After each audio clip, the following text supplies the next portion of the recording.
હિન્દુ ધર્મ માતાજીને પ્રસન્ન કરવા માટે 9 દિવસની રાત્રે માતાજીના 9 દુર્ગા સ્વરૂપોની પૂજા અને ગરબા રમવાની પરંપરા છે। આ સંદર્ભે આજે ધાનેરાની ડીબી પારેખ હાઈસ્કૂલ ખાતે ગરબા મહોત્સવનું આયોજન કરવામાં આવ્યું હતું। કાર્યક્રમની શરૂઆત માતાજીની આરતી બાદ મુખ્ય મહેમાનોનું સ્વાગત અને સન્માન કરવામાં આવ્યું હતું। ટ્રસ્ટીઓ પિયુષભાઈ શાહ, શૈલેષભાઈ મોરકિયા, ચેતનાબેન મોરકિયા, સમીર શાહ, સુનિલભાઈ મહેતા, આચાર્ય નરેશભાઈ જોશી, સુપરવાઇઝર પ્રવીણાબેન રાવલ તેમજ સ્ટાફગણ અને વિદ્યાર્થીઓ મોટી સંખ્યામાં હાજર રહ્યા હતા। આ પ્રસંગે રાજ્ય કક્ષાએ ખેલ મહોત્સવમાં પ્રથમ અને દ્વિતીય ક્રમે આવેલ વિદ્યાર્થીઓને ટ્રસ્ટીઓના હસ્તે શિલ્ડ અને પ્રમાણપત્ર આપી સન્માનિત કરવામાં આવ્યા હતા। સાંસ્કૃતિક કાર્યક્રમો બાદ ગરબાની રમઝટ શરૂ થઈ હતી। વિદ્યાર્થીઓ સાથે વીએન સવાણી બાલ મંદિરના નાના ફૂલકાઓ પણ આનંદપૂર્વક ગરબા રમતા જોવા મળ્યા હતા।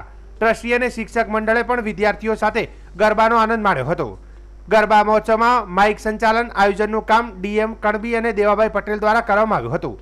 સુંદર આયોજન અને ઉત્સાહી ભાગીદારી સાથે કાર્યક્રમ સફળતાપૂર્વક પૂર્ણ થયો હતો।